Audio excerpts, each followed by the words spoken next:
अलग राज्य की मांग को लेकर अड़े सोनम वांगचुक ने अनशन जरूर समाप्त कर दिया है, लेकिन उनकी लड़ाई बंद हो गई है, ये कहना जल्दबाजी होगी। इन सब के बीच गृह मंत्रालय ने कई सनसनीखेज खुलासे किए हैं। बकौल गृह मंत्रालय, सोनम वांगचुक ने भीड़ को भड़काने का काम किया। नेपाल के जेनजी स्टाइल में वो लद्दाख में भीड़ को भड़काना चाहते थे। जाहिर है आने वाले दिनों में सोनम वांगचुक की मुश्किलें बढ़ सकती है। बहरहाल सरकार ने उनकी संस्था के FCRA लाइसेंस को रद्द कर दिया है। वहीं लद्दाख में हिंसक भीड़ की हरकतों का नतीजा वहां की आम लोगों को भुगतना पड़ रहा है। कर्फ्यू की वजह से मुश्किलें बढ़ गई है। लोग सवाल पूछ रहे हैं, लद्दाख जब विकास के रास्ते पर था तो फिर हिंसा का रास्ता क्यों चुना गया?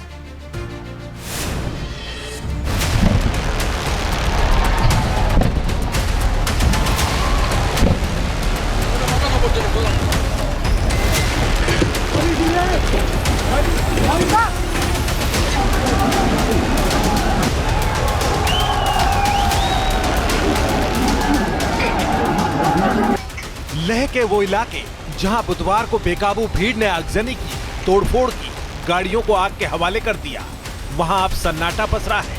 चप्पे चप्पे पर पुलिस का पहरा है। लेह में जिस तरह की कल हिंसा हुई, 30 से ज्यादा लोग घायल हुए हैं और जो हिंसा है उसमें जो चेहरा बने हैं वो सोनम वांगचुक बने हैं। उनके जिम्मेदारी बनती जा रही है, एक तरह से ये माना जा रहा है। लेकिन अब वो अनशन तोड़ चुके हैं। हालात क्या है इस समय ग्राउंड जीरो पर हम मौजूद हैं और आपको सबसे पहले दिखा रहे हैं कि किस तरह से पूरे इलाके में कर्फ्यू लगा दिया गया है। ठीक हम एयरपोर्ट के पास के लोकेशन में मौजूद हैं और आप देख सकते हैं महाराजा सिंगे नामग्याल के इस चौक पर हम आ चुके हैं और यहां पर ही बॉर्डर सील कर दिए गए हैं। मतलब कुल मिलाकर के एयरपोर्ट से जो मूवमेंट हो रहा है वो उनकी गाड़ियों को चेक किया जा रहा है।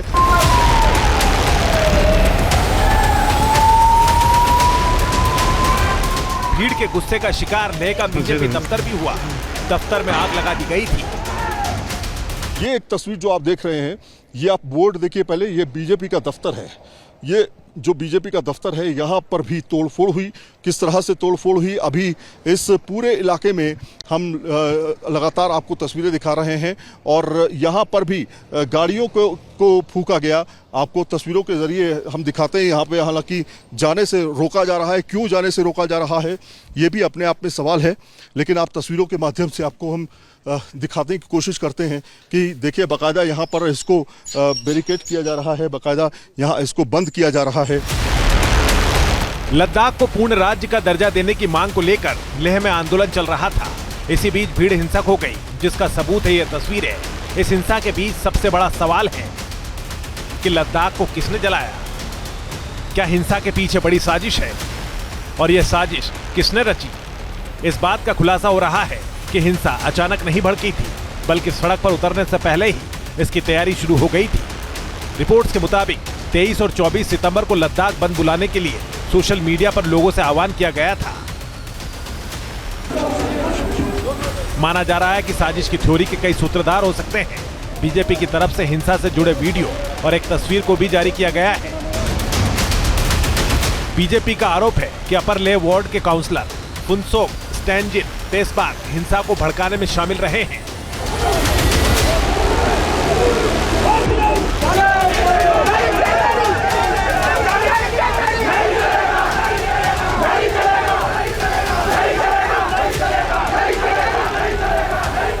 बीजेपी नेता अमित मालवीय ने सोशल मीडिया पर एक और वीडियो शेयर किया है, जिसमें आरोप लगाया गया है कि पूर्व कांग्रेस विधायक तेलान नामग्याल ने भी अपने भाषणों से भीड़ को उकसाया था।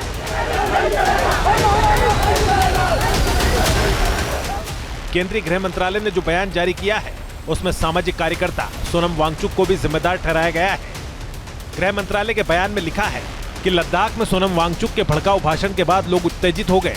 लेह की हिंसा को रोकने के लिए सोनम वांगचुक ने कोई एक्शन नहीं लिया। गृह मंत्रालय का कहना है कि सोनम वांगचुक लंबे समय से लद्दाख में अरब स्प्रिंग स्टाइल का विरोध प्रदर्शन चाहते थे।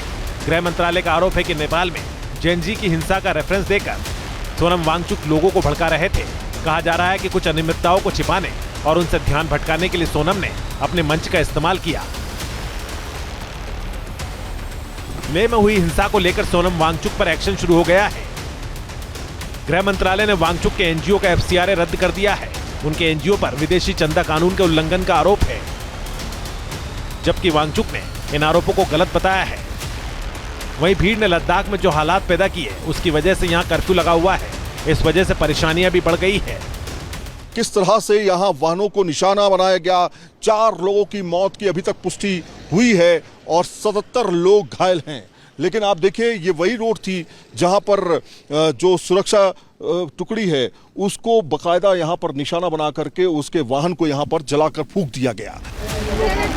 लद्दाख को आमतौर से शांत इलाका माना जाता है, लेकिन पाकिस्तान और चीन जैसे मुल्कों से सरहद लगने की वजह से देश का यह हिस्सा बेहद संवेदनशील भी है। जहां भक्ति है हर शब्द में, कथाओं में छुपे हैं दिव्य रहस्य और ज्योतिष देता है जीवन को दिशा। धर्म से जुड़ी हर बातों को जानने के लिए हमारे चैनल स्तुति को सब्सक्राइब करें। चैनल पर जाने के लिए इस लिंक पर क्लिक करें।